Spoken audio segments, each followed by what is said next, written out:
Hey there, it's Melissa Merrill from Pro Organizers Bootcamp. I am chatting today all about the 5 mistakes to avoid when you're first getting started in your new pro home organizing business.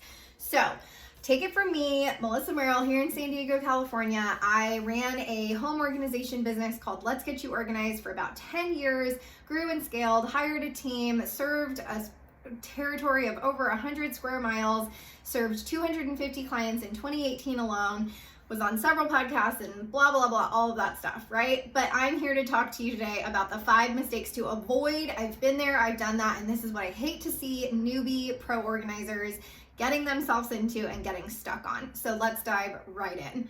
So number 1 is spending money on frivolous things that you probably don't need.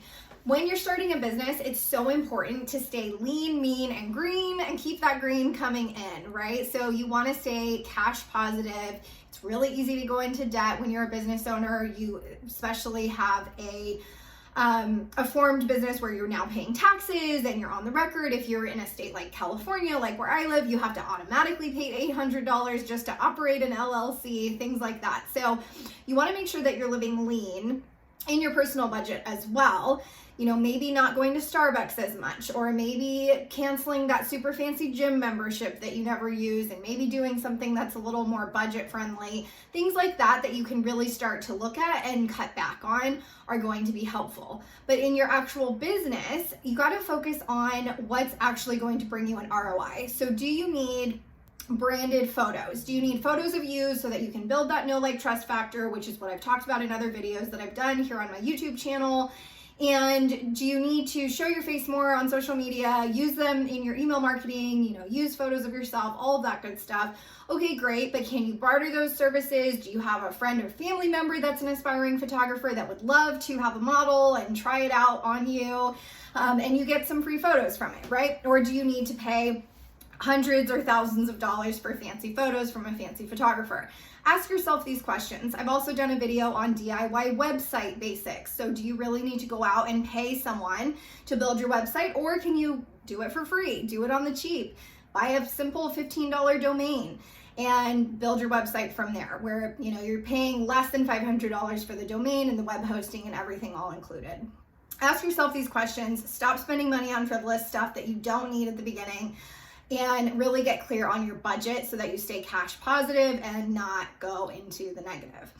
Number 2 is putting all of your eggs into the Instagram bucket. So I see this all the time where newbie professional organizers want to show that, super clean and pristine Instagram image and just have all the photos of all the pretty cabinets and pretty bins and, Khloe Kardashian type pantries, things like that you might see in like HGTV or on, the Home Edit show or the Marie Kondo show, tidying up, things like that.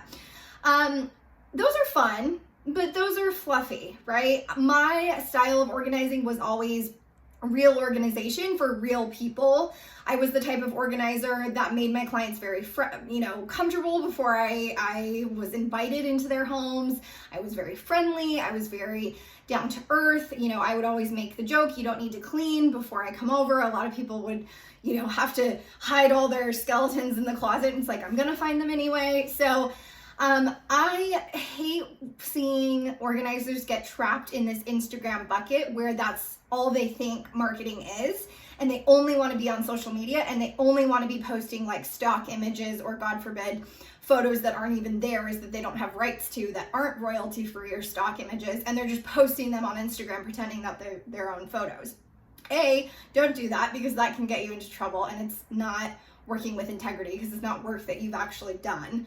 B, you need to be advertising other places where people can actually find you, where there's searchability involved. Google search, Google local services, Yelp searching, Thumbtack, Nextdoor, Angie's List, Home Advisor, House. These are more like service pro marketplaces and things where people can actually find you. The customers that are going to pay you money can actually find you and pay you and book you again and again and tell all their friends about you. Instagram is fun. Feel free to continue to post on social media. Feel free to use hashtags that are, pro organizer in Austin, Pro Organizer Dallas, Pro Organizer Memphis, wherever you are here in the States or in Australia, UK, Canada, whoever's watching this video, hashtags go a long way, geotagging goes a long way, but search is really the key of where you're going to want to spend most of your marketing time. So that's number 2. Number 1, again, was stop spending money on frivolous things that you probably don't need at the beginning of your business. Number 2 has been stop putting all your eggs in the Instagram bucket, right? Or in the eggs in the basket. And then number 3, not investing in a coach or a mentor. So this is something that took me a long time to do in my business. I actually started Let's Get You Organized way back in 2011, and I did not hire my first coach until 2018. Now, did I have counselors and personal therapists and coaches and things like that, gym coaches, personal trainers, things like that? Yes. In other areas of my life, I was working on myself and I was, getting that mentorship in other areas of my life. But as it came to my business, I didn't actually hire my very first coach until 2018. So if you can believe it, it took me that long to figure out that, hey, I should probably go to somebody that's an expert so that I can really start to get to that next level. And that's finally when I actually created my LLC. I got business insurance, I got a business license, business tax documents, business bank account, business checking and savings, and a credit line, and started working with a banker and a tax attorney and a CPA and a bookkeeper. I implemented QuickBooks, I implemented Gusto to pay my staff, I hired a staff. All of that really happened when I decided to really take my business seriously, make it legit, and know that I was ready to grow and scale my company, so that I needed to also have that mentorship to guide me through that journey. I didn't know what I was doing. I didn't go to school for business. I don't have an MBA. Nobody in my family is an entrepreneur. So really I was just kind of blindly doing this for a long time. If I could go back in time, I would have hired a coach a lot sooner, because that really is the shortcut to the front of the line. If you think of yourself as you're standing in the line with all the other entrepreneurs, all the other newbie business owners that don't know what the heck they're doing, and you're waiting and waiting and waiting, and it's like being at an amusement park and you really want to get on the ride, but the line just never seems to end. And when you hire a coach, it's actually like a ticket to the front of the line. It's like that fast pass. So pretty cool. So number 3, mistakes to avoid is don't be afraid to hire a coach. Stop just trying to do everything yourself and blindly going through this muck and murky water and trying to sort everything out. You can get that ticket to the front of the line. Number 4 is not having a system as the foundation of your business. So when you're booking clients, when you're confirming appointments the night before, when you're saying, hey, I'm going to be at your house tomorrow. Remember you booked this appointment. Hey, we're so excited to meet you. Hey, will you leave us a review?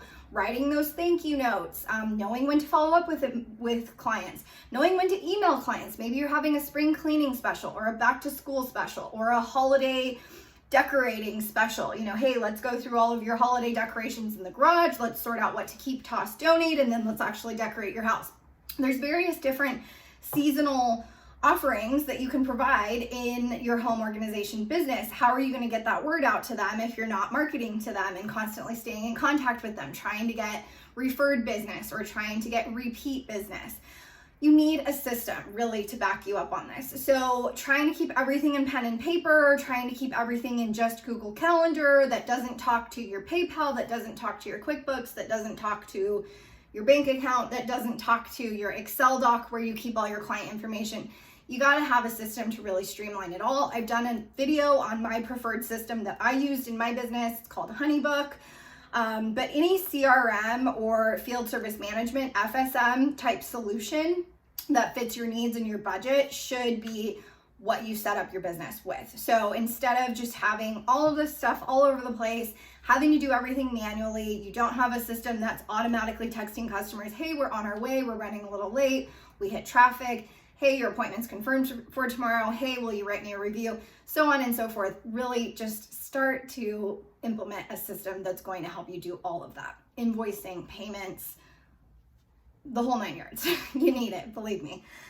So that's number 4, not having a system or a foundation of the business. Again, if you're trying to build a house, you would lay the foundation first, right? You wouldn't just start building the house and going, oh, I'm going to just start booking my clients and I'm just going to start going out there and taking messy action. Yes, there's a time and place for that, but you still need the foundation. You still need to know how you're going to collect payment, how you're going to invoice, how you're going to ask them for reviews, how you're going to follow up, all of those things I just mentioned. So if you don't build that foundation, what happens? The house falls apart. We don't want that to happen in your business.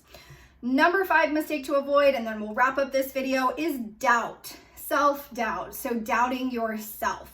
If you've come from the rat race world and you're trying to leave your 9 to 5, or maybe this is just your side hustle at the beginning, you're really going to have to work through that mindset, that fixed mindset, right? You're going to have to start to embrace an abundance mindset, a growth mindset. You're going to have confidence. You're going to have to exude, credibility, and really show up to build that know, like, trust factor with your clients as you're working with them in their homes. So self-doubt gets you nowhere, insecurity gets you nowhere, imposter syndrome and feeling like you're not good enough and not knowing your worth, none of that gets you anywhere. Do what you need to do, whether that's journaling, meditating, seeing a therapist, seeing a counselor, hiring some sort of healer or coach to help you work through these things. You've got to have the right mindset to go through and find success in entrepreneurship. It's tough. Common myths are that you're going to work less because you'll have this big life of freedom, and if you leave your 9 to 5, you'll just be able to work whenever you want and pay yourself whatever you want, and it's really not like that. So you've got to walk into this with confidence, credibility, and be able to show up for your clients and show up for yourself as the business owner. So all of that being said, I do have my Pro Organizers Bootcamp course, which I am super excited to release out into the world. In the meantime, you can get on the wait list. You can grab a copy of my ebook. I'll put everything down in the description below. Make sure that you're subscribed so that you receive all the notifications every time I put out a new video. Typically, I've been putting out new videos for the Pro Organizers Bootcamp weekly, so if you are an aspiring pro organizer or even an established pro organizer and you're just really looking to legitimize your business, grow and scale, and find yourself on the other side of success, then make sure that you're subscribed. Grab my ebook, grab my book, Pivoting with Purpose, on Amazon, that talks a little bit about all that self-doubt and icky, yucky, imposter syndrome stuff. And I'm happy to see you in my community, and I'll be back soon with another video. Thanks.